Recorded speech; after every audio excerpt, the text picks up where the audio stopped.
And one of the tests was, before you sent them back for warranty, was to smell them. If they smelled like coffee, there was no warranty.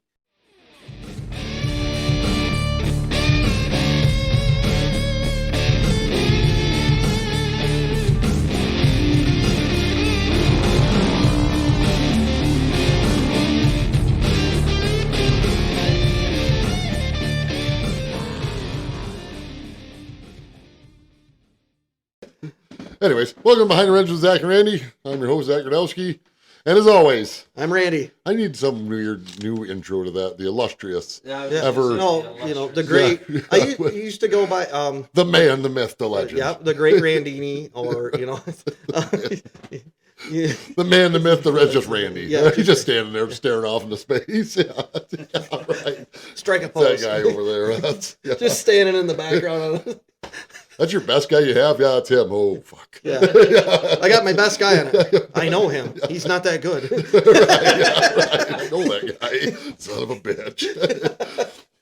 All right, anyway, today we're going to talk about consumers, how to be a better consumer in the automotive business, in the automotive world. Whether you're a better consumer. Okay, so what I mean by that is... Spend more money. Yes, right. Give us all your money. But, underpants? What I mean... Yes, yeah, right. What I mean... Wow. Yeah, right. Make money. Step one, steal underpants. I can't handle this. Right. What are you guys doing to me? That was my motto around the shop for years. That was buy cars, ? Make money. That was the motto. That's still the motto around my shop. Yeah. How do you make money? We have no idea. We just buy stuff. Yeah. It works out. It's funny. Right. It just sometimes works out. That's the problem. Everyone thinks I'm just winging it half the time, which I do.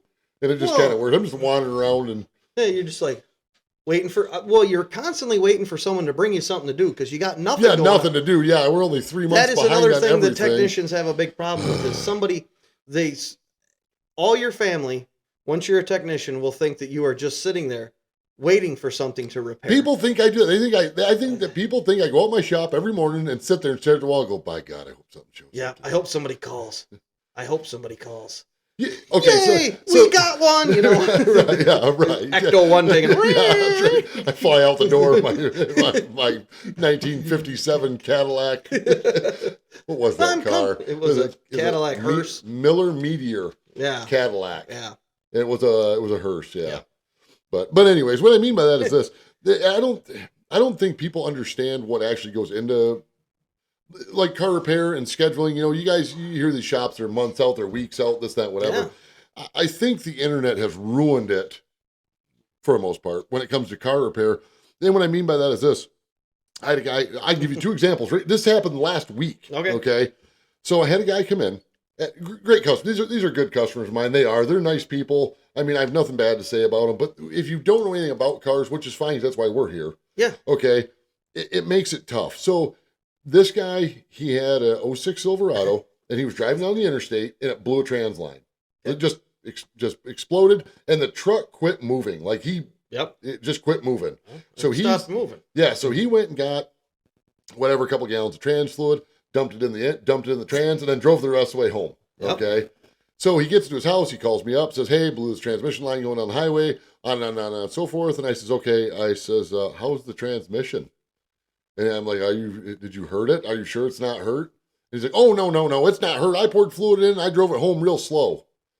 And I said, okay. So they bring it over. They live right down the road from me. It's not big. So they drive it over at like 10 miles an hour. Yep. And pouring trans fluid out of it. So we bring it in. Behind it. Yeah, no kidding. We put and I asked him like 3 times, like, are you sure this transmission is not hurt? And because I couldn't test drive and the transmission line's blown. He's like, nope, it's fine. Just put trans lines on it. Okay. So we brought it in, wasted half a day, put all new trans lines on it. We dropped the pan because I wanted to see what was going on inside. And it smelled a little hot. Yeah. So all right. So we put it back together, went and drove it. Didn't have 3rd gear. Yeah. No 3rd gear. It's gone. It's okay. So I called the guy back and I says, hey, the transmission's junk in this truck, right? And he was all not confused. I don't want to say confused, but he was like upset. Like, well, I mean, I drove it home. I'm like, yeah, you drove it home at 20 miles an hour, man. It doesn't matter. The trans is smoked. Well, it needs a rebuild or a new one or a remount, whatever you want to do, you know. But we went from a job that I had scheduled for just transmission lines to now it's got to stay and get a transmission put in it. Well, it's not even that it's scheduled. You worked it in. because I it was did a because quick, because because he it was a needed the quick truck, and I job. was all, and I And tried that's to the get other to thing that everyone when people I don't can. understand. You can work something in like that, and then when it snowballs, Right, it it's pushes everything behind it back further. yeah, especially if it's on the hoist. Right, that's what I'm saying. So the other thing, and so the other truck that came in was this. This truck came in for a misfire. The guy says it runs like crap. It's misfiring, on and on and on and so forth. And he's like, I think it just needs a set of plugs and wires, because they all do. That's all they all need. Anytime you have a misfire, Set that's of all it needs. points. It's plugs and wires. That's Yep. all it needs. Cap, okay? rotor, points will be good to go. So bring it in. One spark plug came out in pieces, and then the other ones wouldn't come out. And then finally we had to extract all those spark plugs. And I'm listening to this thing while it came in the door, and I'm like, and this is just an experience thing. This is not it. And I said, man, my God, that thing sounds like it doesn't have compression on one cylinder. Yep. Like just the sound of the exhaust. And I was talking to my one guy, and I'm like, this is what the guy wants. I said, but you know what? And he's like, well, maybe we should compression test. I'm like, we should absolutely compression test this engine. He compression tested. Every cylinder had like 110 on it, which is low. Anyone that tells you anything over 100 is fine. They need more compression than that. But it runs at 100. It'll run at 110. But anyways, Will it run good? No. One cylinder, cylinder 3, 0. We compression tested it 3 times, 0.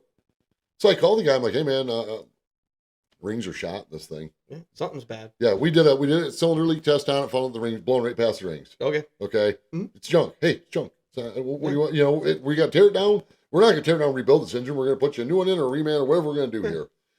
And so now we turn from this simple misfire into now we're pulling an engine out of a truck to do whatever he's decided we're going to do to it.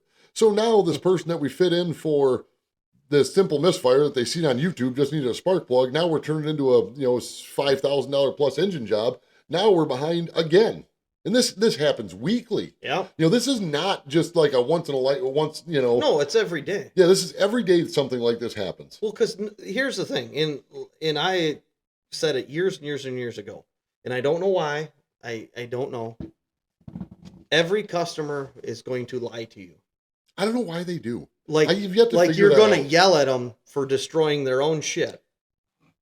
Like I don't. They do. You're exactly right. It was fine. It was fine. No, I'm like, and I have more than once. I have, when I was working the dealership, gone to a customer and say, "Here's what's going to happen. You can tell me right now exactly everything that you know that happened. I know that you do not understand it because you're a customer and all that stuff. But you tell me everything that happened, and it will save you hundreds of dollars in diagnosis because." If I diagnose it, I am going to find out what happened. Yeah. Whether it doesn't matter that it happened. It doesn't. I'm just trying to fix it. Right. I tell people all the time, I'm not your mother. Don't get lie to me. Like the best one, I'll never, ever, ever forget it. It was that guy, because the Audis have, the center console's got all the controls in it. Oh, yeah. And they're really bad for the cup holders right in front of them because Germans think you shouldn't drink and drive. Drink anything and drive. Now, drink everywhere else is fine, but don't drive and drink. But so the cup holders are almost like secondary things. Right. And they spill on them on the controls all the time. And one of the tests was before you sent them back for warranty was to smell them. If they smelled like coffee, there was no warranty. They would just smell them. Well, it was just most potent. Yeah, I know. Most of the time it was coffee. I understand. Well, this guy brings in his car and he's like, this one smells like beer. It's good. Yeah. This one, it's not working. And I'm like, hey, did you spill anything on this? Nope, didn't spill nothing on it. Not a thing. It's warranty. And I says, yeah, well, we're gonna figure it out. Doesn't matter. Pull the center console apart, pull it up, flip it over. It's all wet underneath. Mm-hmm. And I'm like, it's all wet. Something got spilled on this. Yeah, I was driving and a guy threw his drink in the window at me. And I go, and just pitched it over. Yes, hey, fuck you. I'm not kidding you. This is what the customer said. Yeah. And I go, and I says, so on what planet is that a manufacturer's fault? How is it a manufacturer's fault? If that's what happened, call your insurance company. Yeah, right? I'm like, if a manufacturer's defect is not the fact that you pissed off somebody at McDonald's and they threw their Coke at you. But he was like, it should be warranty. I didn't do it. Well, neither did they. Right. But like I said, they all lie. No matter what, customer pay, they're lying. I don't understand. It's like they're like, okay, they're lying, you lied. warranty, we're going to take you out back and beat you, right? Because we're going to charge you more too, but we're going to beat you too. I had a car come in. It was a 2019 or 2020 GMC Terrain, and the gal calls me up and she says, "Hey, this before they dropped it off. She says, hey, I slid into a curb at under 20 mile an hour in a parking lot. She goes, now it doesn't drive right. That's okay, no All problem. right. Yeah, it happens. So they lived only like 4 or 5 miles down the road. So I go look at it. The exhaust was bent. The rear rim was broke. Both rear control arms were folded in half. The front tie rod was folded in half. The front rim was scuffed. The shock was bent. Then the rear cradle had shifted over. And I said, 20 mile an hour, huh? And she would not. She stuck to her guns on that. Yeah. Like I was in an icy parking lot at a mall or something, some whatever center. Yeah. She was, and all I did was turn it, just slid and just bumped the curb. Mm-hmm. Oh, okay. I said that either these parts are getting made that cheap these days, or this was not a 20 mile an hour hit. Right? How many of those like that? You used to get them in the wintertime all the time at the dealership. Like the steering angle sensor would be off. Oh yeah, because they bumped the curb. Yeah. What did you hit? I didn't hit nothing. Right, steering wheel's like this driving down the road. Yeah, the car's coming in sideways, and they're like, I didn't hit nothing. Here is a picture of News 5, and they were showing cars sliding in a ditch. Isn't that you going by? Right. Yeah, but I wasn't going that fast. You know what though? And the problem is how they lie is the best thing. And we're telling these stories to teach you as consumers. Don't lie to your technician. Don't lie. Just tell us what happened. Yeah. Just be.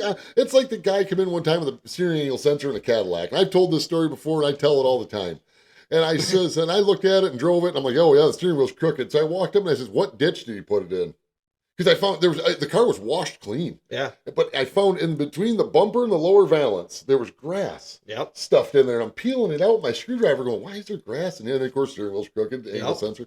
So I walk up to the service writer and I says, hey, what ditch did he put this in? So he calls the guy. And the guy says, well, I didn't put it in ditch. And he stuck to his story. I did not. You've got to be spot So on. finally I says, I get on the phone and I says, with the service writer, and I says, okay. What happened? Where did you take this car that you put it somewhere? He's like, well, it wasn't a ditch. Okay. He's like, it was the median on the highway. And I says, okay, sorry, I wasn't specific. But this is how people are. This is exactly how people are. I swerved around someone and ended up going through the median and come on the other side and just went back over. And I'm like, why didn't you come in the shop and say, hey, I put my car, I had to drive, there was an accident or something. I swerved off the road. I went through the median. Now look at this light's on. My steering wheel's crooked. Just tell me that. Don't let me have to find it out, because now I'm looking for bent stuff. Yep. Well, you don't just come in. Well, just I woke up yesterday and it has this problem, Well, back in the day at the dealership, people would come in and they go, I want a trans service. That's my favorite. I will. Why do you want a trans service? I won't do them. Well, I need a trans service. It's got 168,000 miles on it. You don't need a trans service. You need a transmission. Right. No, I just need a trans service. No, you don't. More times than not, I get customers that'll come in, and that's for, if we're selling a trans service, like if we're doing maintenance on your car, and I've test drove it, I'm like, hey, fluid's a little bit dirty. You want to do a trans service? You want to do this? You want to do that? And let it be. But yeah, anybody that comes into my shop, and the first words out of their mouth were, hey, I'm here for a trans service. I go, why? What's wrong with your transmission? Oh, there's nothing wrong with it. It's just time. Okay, so like you said, you went 170,000 miles never maintaining your transmission. Then you woke up today and decided that it needed to be serviced. Huh.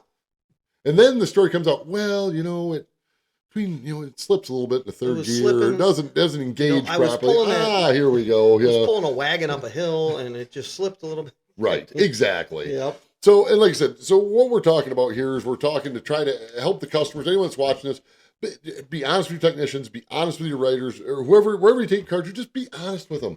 And if you don't know legitimately, then that's an answer too. Hey, I don't know what happened. I was driving down the road, and I always ask people what led up to this. What point were you at that you decided you needed this, or what happened? And then you get out. Well, I was driving down the road and I hit a pothole. Now it's making this noise in the front end. Oh, okay. What side did you hit it on? Okay, and you talk to them. I fixed a lot of cars that way. Just having all the information makes a big difference. Will make your bill cheaper. Yeah, and people don't understand it'll get fixed faster. Yes, it will get fixed faster and cheaper than if you let them try to figure it out. Because they're going to figure it out, right? And then they're going to charge you for every hour that they're there figuring it out. So, but anyways, besides all that, so that's just a little. That's a tidbit for consumers to help. A little one on that to hit up. This I don't know if I've ever brought it up or not, but we had a little independent shop out in the Thumb, and they had a diesel Jetta, and it had They had put a transmission in it for him because it had transmission issues. And they brought it to us because it still had transmission issues. Okay. And I walked out to the car and I jumped in it and I took it for a ride and I pulled back up and I says, "You need a fuel filter." Oh, And the guy goes, "What?" I says, "You need a fuel filter. Your fuel filter's plugged." And that's why the transmission's shifting funny, because the engine wasn't running right. the engine's not running right. Right. And I said, "We'll take it in the shop and I'll show you. You'll be able to see it." We pulled the fuel filter out and it had crushed down because it it had sucked itself in. And the guy was like, "Are you kidding me? They put a transmission in my car." And I said, "Yeah, for a fuel filter." Yeah. "You're welcome." Right. You know? Yeah. Like, that shit happens all the time. I know. It's weird how it happens. And yeah. And then, like I said, and that can be, there's a two ways that can happen. One, the technician has got a mindset of what the problem is before he even looks at the vehicle. Yeah. He's stuck on it. And or the customer says something, puts that in his mind that this is the problem, and then they focus on that. Like that used to be one of my good, one of the things I used to do a lot is I go far enough down the rabbit hole, and if I didn't find the thing, I stopped, I walked away from the car, and I started over like I just started getting the car. And I threw everything back, and I'm not kidding you, right from the beginning again. And I would start, okay, this is the problem, let's start it over. I'm not going to try to go, I'm not going down that rabbit hole anymore because that is leading me nowhere. Right. That's not the problem. Let's go this way. Yeah. And most of the time, you'd find the problem. Right. The other thing is, like I said, we're trying to help the consumers out here. Trying to help the consumers out for, how to do better when you take your car in for repair. And then the other thing is we're going to talk about is buying cars, whether it's from a dealer, from a private individual, leasing versus owning, and all that other stuff. So here's how I want to start that now. Okay. If you're buying a used car from a private individual, and I'm going to say this, and I don't care if anyone wants to argue this with me, I'll be more than happy to. If you go buy a used car from somebody, let's say it's off Facebook or wherever you're getting it from, and you're looking over and they say these words, all it needs is this XYZ cheap part. Run away from that car as fast as you can. And it's even in the back seat. Yes. You do not buy that car. Okay, and I actually have something to base this off of. I've had a lot of instances to base this off of. Is that like people inherently want to do things the cheap way, the more inexpensive way, and all that other stuff. The easy fix. Yep. Okay, so I told you I've been looking at side-by-sides that I don't need. Mm-hmm. There's a side-by-side for sale, not too far away from us. It's a 2017 Polaris 1000 Turbo High Lifter Edition side-by-side. Yep. The guy only wants $5,000 for it. Beautiful machine. Mm-hmm. You look at the pictures, it's got all the light bars, it's got the skid plates, it's got everything. This thing's is decked right out to the nines. Yep. Okay. And it says specifically, all it does not run, all it needs is a PCM. They're only $250 on eBay. If that were true. Yep. Okay. If that were true, and maybe it does need an ECM. I'm not saying it doesn't. Okay. It might, but you're going to take a machine that's worth, let's just say $8,000 or $9,000, mm-hmm. and you're going to lose $4,000 on your machine over a $250 part? No, that means there's something else major with it that you're not disclosing that you don't want to deal with. Yeah, it doesn't run, so you can't drive it. Right. So you go to put that $250 ECM in it, and it might make it run, and then you figure out that, the trans is junk. That's $4,000 or $3,500 or whatever it is. Cars are the same way. You see it all the time. You'll see one of my favorite ones. This Cadillac, it starts and runs, but it stalls, and all it needs is this $48 crank sensor put in, and it's in the glove box. Yep. Okay, wait a second. All the timing chains are out of it. Oh, okay, that's only a $5,000 job. Another one of my favorites is mechanic special. Don't ever buy a mechanic special. This is a mechanic special. Do not ever. What's so special about it? Am I going to get it never for $500? I was thinking mechanic owned. Yeah, that's another one. Don't buy that one. Mechanic owned. No. You know which one you do buy? The one that was the wife's car owned by a mechanic. That's the car you buy. Yes, that's right there.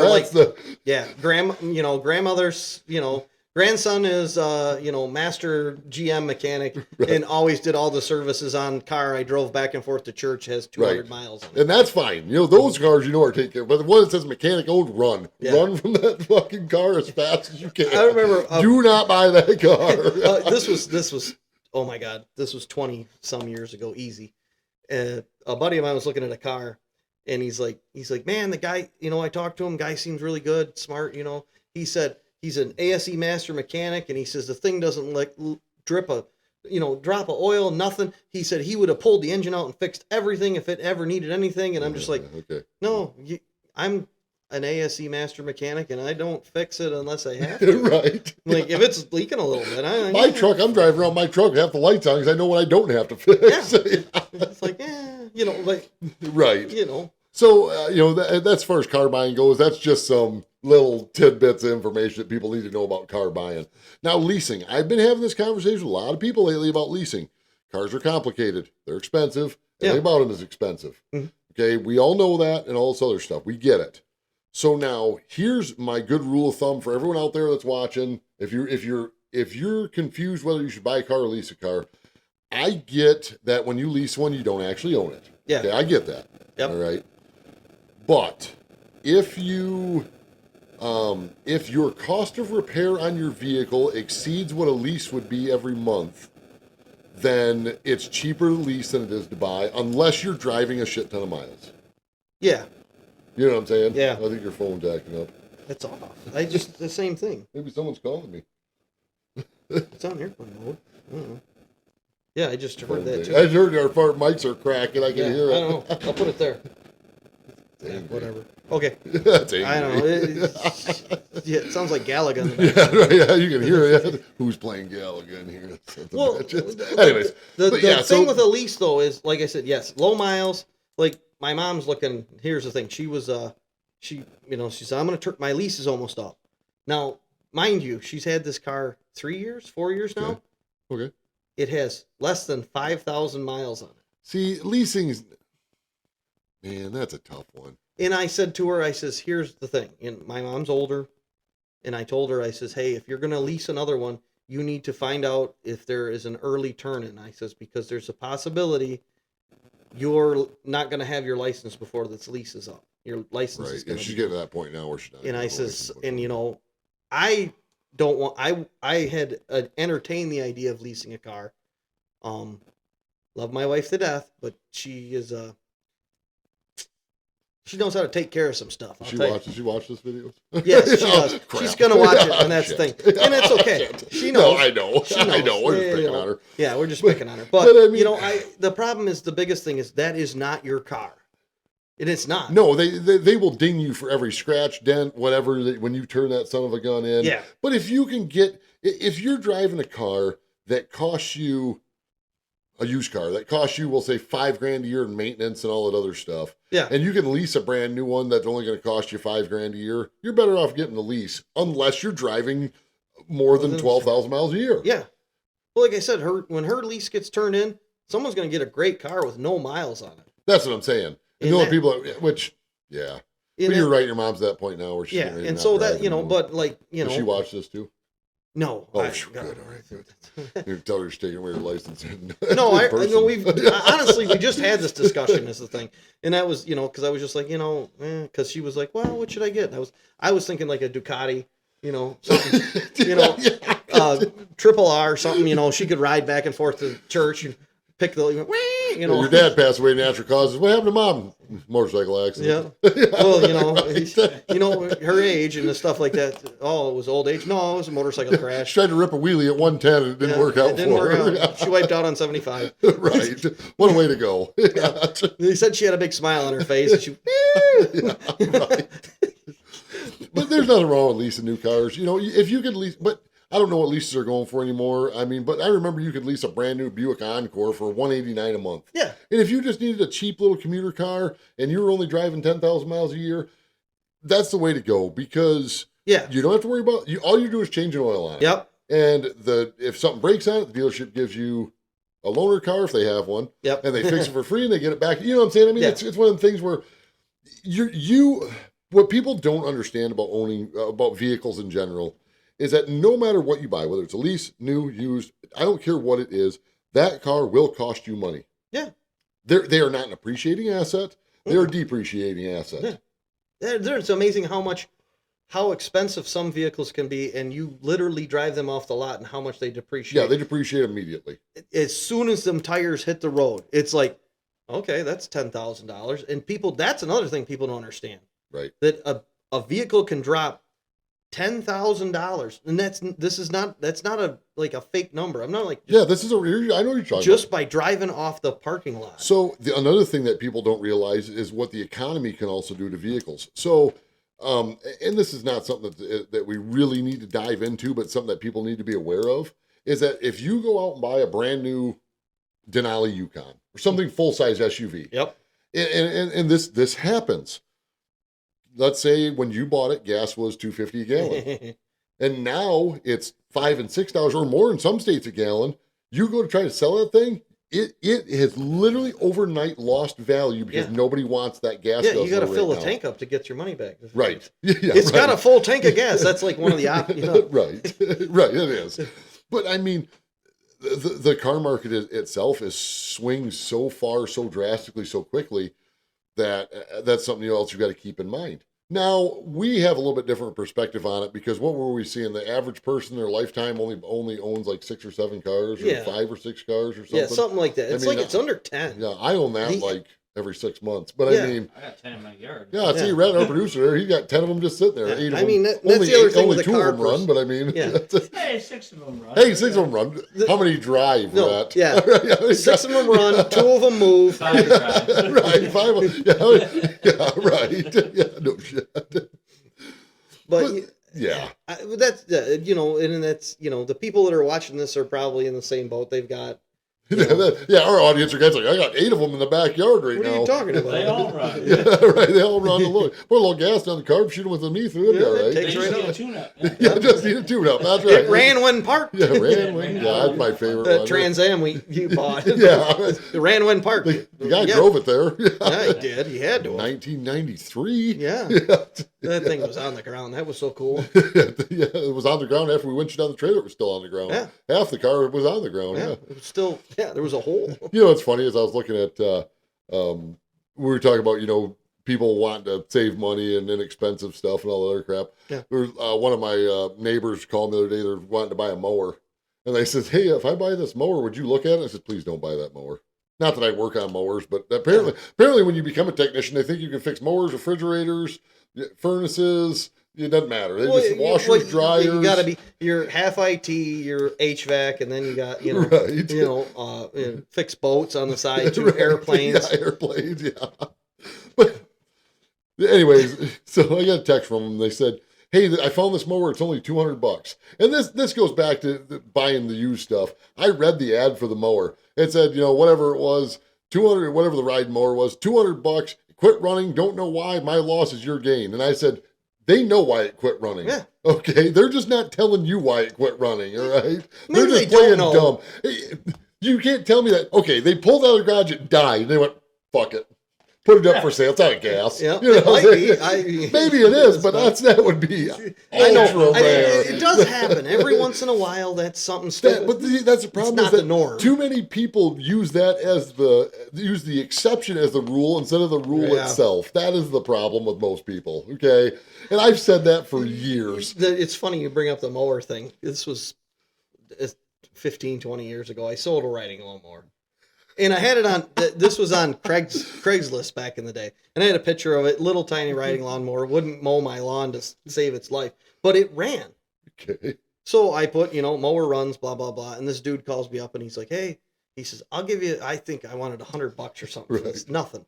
And the guy's like, I'm going to start a lawn mowing company. And I was like, oh, that's a great mower to start the lawn mowing company. That's right. So I'm like, he's like, I'll be there in like an hour. And I'm like, okay. So I walk out to this mower and I like, well, I better make sure the battery's charged up and everything like that. And I hit the key and it goes tunk. And I'm like, why doesn't it roll over? It's like, it doesn't want to turn. So I pull the spark plug out and shoot water out of the cylinder. Oops. because the tank's full of water. Oops. And I'm like, oh God. So I get all the oil out of it. I change the oil. I change the filter. I did everything. I got it running perfect before he showed up, but I was just like, that thing's not long for the squirrels. I was like, oh man. I'm like, hey, good luck, buddy. Another side note story to buying and selling and used cars and used stuff. I was at an auction one time and I was talking to a dealer. I know him. We go to a lot of auctions together. We're at a lot of the same auctions, I should say. Yeah. Super nice guys, they are, but they're interesting dealers, right? They sold a car to a guy on payments one time, and the guy could only afford, this car was like $500. I'm surprised he even ran. He said, we were going back probably 5-10 years ago before everything went crazy, you know? And they sold this car to this guy for like $500, and he was making payments on it $20 a week. Yep. Okay. Yeah. 6 more payments. Come to find out, a month before he had it paid off, he got rid of the car. He traded it to some guy. And he called him. He was telling me the story. He traded it to him for a case of beer. I was going to say a case of beer. And a goat. All right. And then to come to find out the goat was sick. Oh. So this guy traded us his wheels because we'd gone back there to try to pay off what he owed him and buy something else because he traded that car for a case of beer and a sick goat. I brought my goat with me today. He's not feeling good. I just had to share that. I don't know why I always thought that story was hilarious. Well, I used to know a used car manager, and he was game to take on anything on trade. Anything. Was it Terry? No. Okay. Anyways, but he would take anything on trade. Anything. A lot of dealers would. I've seen him take handguns and motorcycles and all sorts of crap. They're like, "Oh, you got a dozen chicken eggs? Yeah, we'll take." Right. When chicken eggs are high. No. Yeah. Right. Yeah. No. But it's funny. It's it's just like, what they'll take. I know, it's crazy. They'll do the deal. They'll figure a way around it. You're still paying what they want, whether you believe it or not. Yeah. Oh, yeah. There ain't no savings in used cars. But okay, so all funny stories and everything aside, back to telling customers how to buy cars. I'll tell you what, with the internet and everything we have today, I don't understand why buying used cars is such a problem anymore. I don't know why customers go and try to beat these dealers up, because if you walk into a dealership and if you're the consumer and you pull this, you go jump off a bridge, where they walk into a place and go, well, hey, I see you got a 18 Silverado on the lot and you want $25,000. If I drive 8 hours away, I can get that same truck for 22. So you match that? Get the fuck out of here. Yeah. That's what I tell that customer. Go drive your 10 hours away, whatever hours away, and go buy it from them. If that customer walked in that place and said, there's one in Detroit or whatever, and it's I can get it for 22. I got cash. They don't like cash. They don't like cash. I know they don't. Because they don't make money on financing. I know they don't, right. But it's, They don't like cash. Cash deals actually kill more deals than anything else. If you walk into a dealership and you say, hey, I'll give you 10,000 cash, let's say they got a vehicle for 15 grand. I'll give you 10 grand cash. Or even if you had 13 cash, they don't care. They do not care. They don't care if you have the cash. They don't care. Understand that. They don't care if you have the cash. In fact, they'd rather you didn't, because they can finance you and get a kickback off the finance. I say kickback. It's only a one-time payment, just so everyone knows. They might whack you a couple extra half points on your interest to get a bonus check from the bank or something. But whatever. Well, that's why they you hear all these places, we can finance everybody, or we'll give you $500. So, we'll give you a free chicken. But I'll tell you what, though. I will tell you what, though. You really need to, as a consumer, if you're buying a used car from a dealership or wherever, it doesn't hurt to secure your own financing first. Okay, but I will tell you this, though. When I went into, I bought, it was that 6.4 F-250. And I went to a dealership in Bay City, and I said, what do you guys want for the truck? Mm-hmm. And that's the thing. Okay, so just side note to that. If you're going to buy a vehicle, you're going to do your research. If you're finding them out there between, let's say a truck, let's say a Silverado, between $12,000 and $16,000, then you know that they're in the range. So if you see one, the same truck with the same type of miles on it for 18 or 19, you don't buy that one. Stick with the ones that you already know they're overpriced. Yeah. That's the power of the internet. But anyways, so I went in there. And I said, hey, what do you guys want for this truck? And I think they hit me at like $15,000 on it or something like that, whatever. And I said, hey, that's a fair price for me. Cool. And I said, well, let me call up my bank. I'll see what they can do for financing and all this other stuff. So I called my bank and I says, hey, what can I get for financing on this truck? And they said, hey, we'll do, they said, what's the year, make, and model? I told them. And then they come back and they said, hey, we'll do, at that time, it was like 4.5% financing and whatever months and blah, blah, blah, blah, blah. And I said, okay. I said, well, I'll call you right back. So I talked to the finance manager and I said, hey, I called my bank, they can get me this, and this. He says, what if I can do better than that? I'm like, really? You can do better than that? And he made a phone call to their credit union they dealt with, and they come back at 3.2% for the same term. And I mean, like, my bank wouldn't even offer me that term that he offered, so it doesn't hurt to ask them. No, it's for financing. They got me a better deal. Yeah, they can do because they can do a soft pull. Yeah, they can do soft pull on it. And look at it, and they can get. I don't care what they say. They can get all the information they need to right off of that. Yes, they can. They don't need to do a hard pull. The only thing the hard pull does is just knock your credit down for whatever reason. Right. But if you're going to buy a vehicle and you walk into a dealership, already be prepared for the price that they're asking. And it doesn't hurt to try to negotiate a little bit. Like we've talked about before, the dock fees and all these other crap fees they have and this and that. I get it, But, I mean, it doesn't hurt to negotiate down a little bit. But if they're already at a fair price. Well, like I said before, I says that, and this is the consumer side of the thing. You walk in there and you're excited about this new vehicle. Right. And so you've got it all in your mindset. That's the vehicle you want. And you got yourself all worked up about that. You got to detach from that. And it's even tough for even us to do that. It is. It's very tough. Because if you see something that you really want and you're like, man, and the next thing you know, you're like, oh crap, it needs this or whatever. I got the interest rate was a little higher than I wanted or whatever. That's what always confused me about the internet and stuff is that you have everything at your disposal. Everything is there in front of you. Mm-hmm. You don't even have to go into a dealership to know if what they're asking for a vehicle is worth it or not. You don't need to know. I mean, the other thing is, and I never understood about consumers, and this another thing out to consumers, quit fucking doing this. Quit comparing apples to fucking oranges. I don't know why they do that. I cannot figure out why people do that in general. That must be some inherent thing for low IQ fucking retards because they'll look at a truck and they'll say, well, this 2015 Silverado right here is only $15,000, or let's say $15,000 for 2015 Silverado. It's got 145,000 miles on it, and they're like, well, I can buy that for 15. Well, how come you want 28,000 for your 2022 with 60,000 miles on it? It's like, fuck off, dude. I don't know where these consumers get this idea from.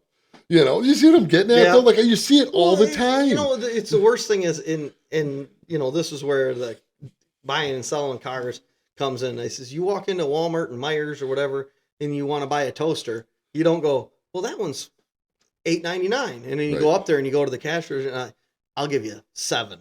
Right. They're like, I got no, $7 in my pocket. It rang up at $8.99 plus taxes, $9.46 or whatever. Right. And they're like, that's what it is. No, I got $7 cash right here. You know what? Or we can run it on credit. Does it? The same thing. No, it does. It's the only industry it works in too is like that. Right. The automotive and all those, anything, industry, automotive as far or power sports or whatever, where you get to go in and negotiate. I mean, the housing market, you can negotiate as well. Yes, you can. And stuff like that. But you're right. Here's the price. You want to pay it or not? You don't? Yeah. Okay, fuck off. Go down the road. Yeah. Someone else will.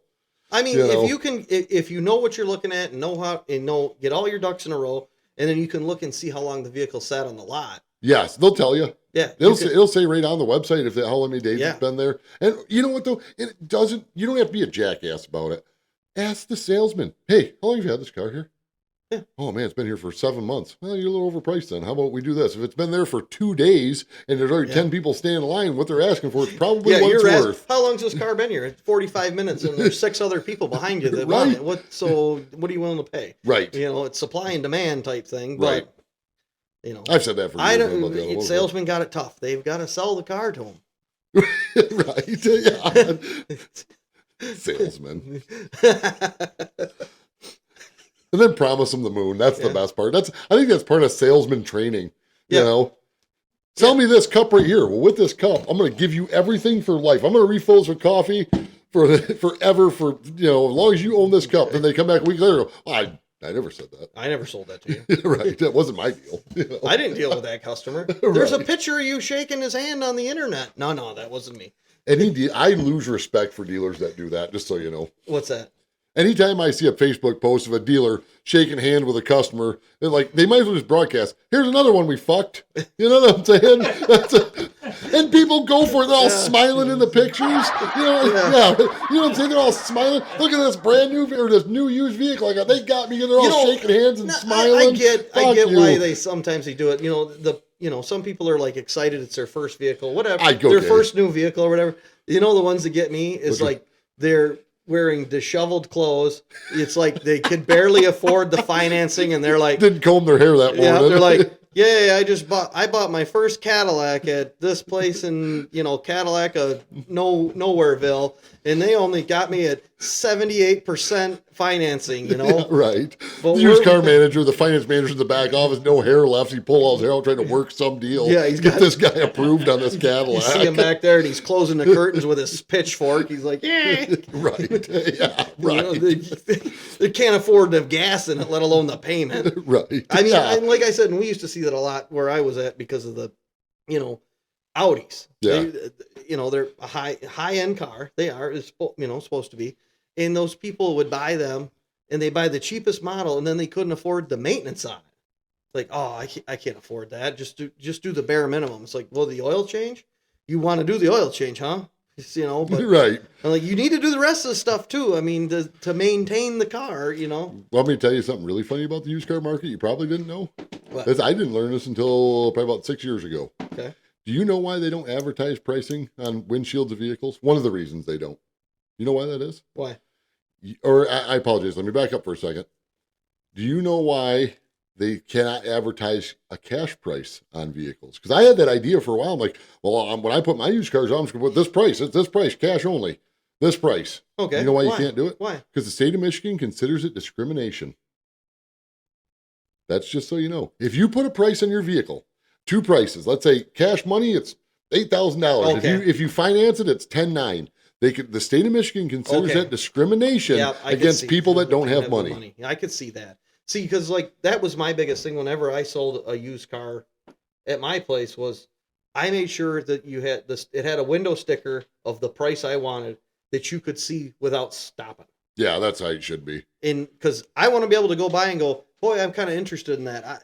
Maybe I don't want to stop, but he wants $8,000 for that. Okay, now I know I don't want it. Right. Or he wants $800 for that, and then I'm locking the brakes up and turning around and going back. Right. But right. I mean, that's the way Right. But I guess I didn't know that. But I mean, I could see that because of that. Yeah, because of that it's discrimination, which I always thought was kind of weird.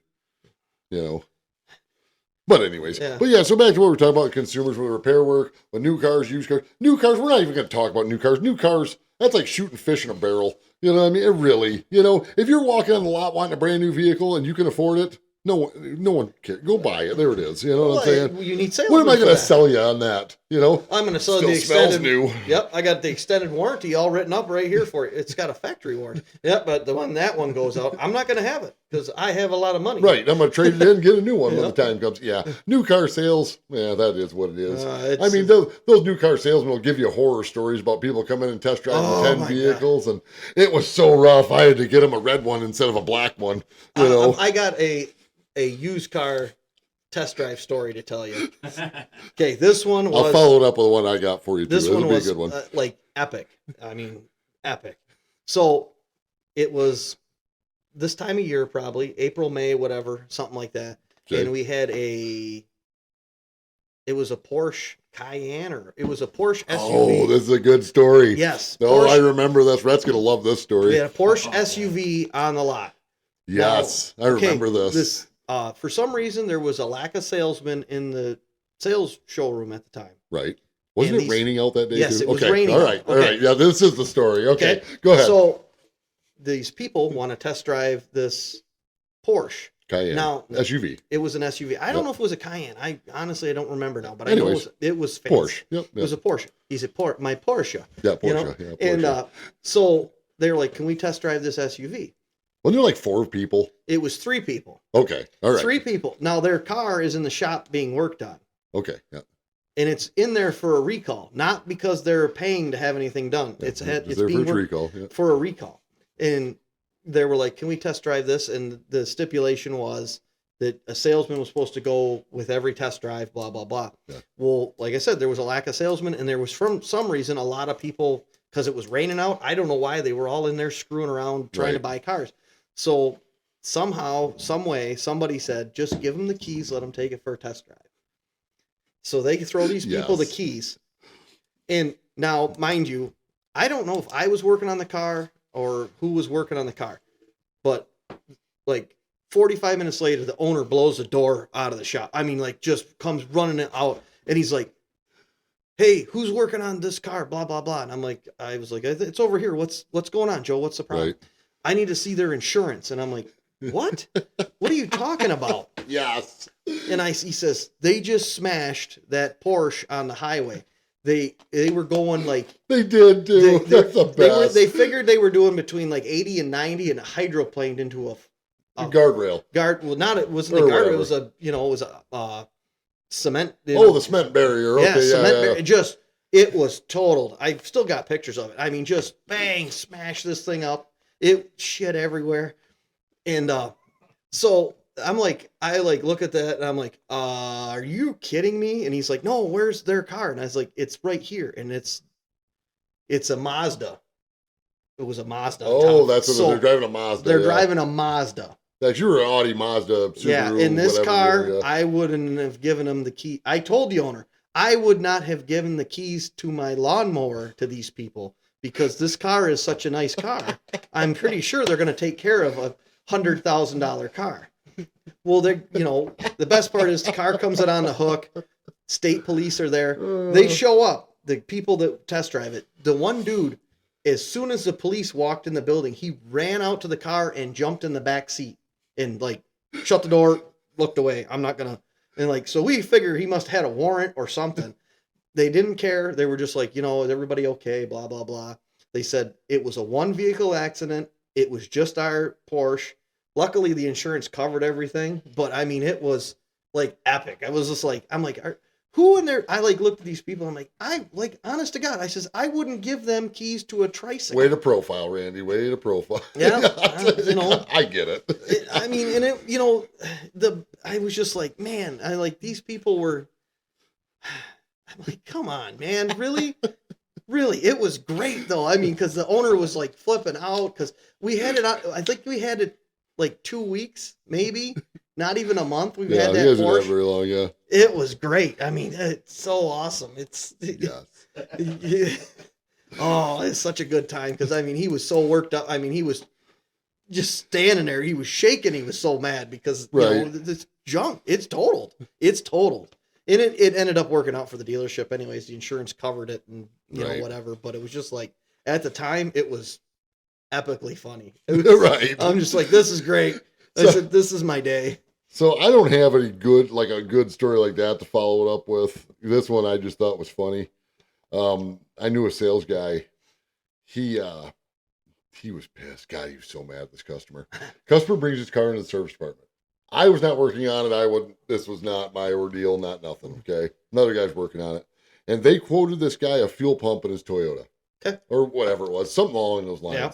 So the guy walks up front, grabs the sales guy, and says, hey, my car's in the shop getting worked on right now. Can I test drive a brand new one? And of course, them new car sales guys, they get all excited. What do you want to test drive? And he's like, just one of these new RAVs or whatever it is. So they jump in this thing. They drive around for 20 minutes. Okay. They're out driving around, test driving this car. He wheels into an Advanced Auto Parts with this brand new car, walks inside, buys the fuel pump for his car that's in the service department, gets back into the car, and back to the dealership and says, hey, thanks, I appreciate it. I just need to ride down and get this part, and walks back and gives it to the service department to put this new fuel pump in his car. I brought my own parts since you guys diagnosed it. That sales guy was so pissed. That's a good one. Yeah. That's a good pissed. I had told that guy to fuck off. You know what I'm saying? Don't be that consumer. This is we're telling stories. You think you're these are not ones. These are not good stories, all right? These are not. Oh man. But anyways. Well, I got another one of these too. Oh Christ. This one was a good one. This one I got involved in with the court. This dude took a Audi for a test drive and he blew it up on the test drive. Was it a brand new Audi? No, it was a used car. Okay. And how was this his fault?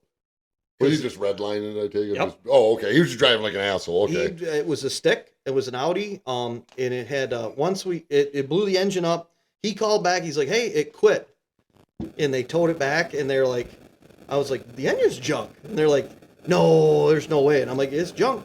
It bent the rods, it bent the rods or Right. some valves and stuff or whatever. Right. And so they ended up suing the guy over the situation because it happened. I ended up pulling all the data out of it, and it had an over rev fault. Oh, yeah. Basically, he downshifted from a high speed because it was a stick, and he missed a shift, and it over revved it, and it. That's the other thing. Okay, so consumers need to know this. All right, I'm glad you said that. There are GM has that with their transfer cases. If you're in 4-wheel drive in a newer GM vehicle past 15 or 18, God, I can't think of the year range now. It will set a over rev, over temp fault, and if GM sees that, you're not under warranty anymore. Oh wow! Yeah, like if you're in 4-wheel drive, just beating the piss out of it. Because it was a complaint, we'd have guys come in and be like, "Oh, my truck just shifted itself out of 4-wheel drive." Yeah, because you were foot to the floor and 4 low and somewhere you shouldn't have been. See, I knew a guy that same thing. That's going to happen more and more. These car companies are going to start more and more. He had Subarus have that, doesn't it? Don't they? In their WRX? Yeah, it's got something like that. They all got ways to look at all this stuff. Okay. You can see Or like if you're a on the lot, track beating the more, piss out of it, a it lot knows more it. data than what even the technician can see can get pulled by the manufacturer most of the time. Right. But I know a guy. This was probably 2000, 2001, 2. He had a Z71 extended cab, that body style, Yep. brand new. Now he would go wheeling with us constantly. Awesome. I mean, he beat the crap out of this thing. It had 3 transfer cases and 2 rear ends in it. Yeah. And like the last, and it was all under warranty. In the last time he took it in, I don't remember where he took it in. It was for the transfer case or whatever. And they were like, we're not warrantying this. This is abuse. And he's like, I have the Z71 package. Right. And they're like, we don't care. It's abuse. And he goes, grabs a magazine off the thing, and there's GM's thing, and it's in the mud. Z71, buy it now. And he goes, right there says that's warranty. Right. And they took care of it, but they were like, don't come back here. Right. Like, Maybe that's where I think Jeep got that. We'll say this in ending here. Maybe that's where Jeep did it right. See, no one actually off-roads their Jeep, so they can claim that big warranty on them. Because they know they're not going to use it anyway. Look, So look at this water puddle. right. Splash. Yeah, right. So, anyways, well, I'm glad. Like I said, hopefully that gives a little insight. If you're a consumer out there and you're hearing this, and actually, if you're a consumer out there and you're offended by any of this, that means you're the fucking problem. Just so you know. Okay, change the channel. This is not for you. If but if you're a normal person out there going, man, take note, and this is how you act. If this does offend you, keep watching it. There's probably some more stuff that's going to offend you. Right. Like and subscribe. Yeah, like and subscribe, be offended weekly. Yeah. All right. So, anyways, this is From Behind the Wrench with Zach and Randy. I'm Zach. I'm Randy. And we will talk to you in a couple weeks.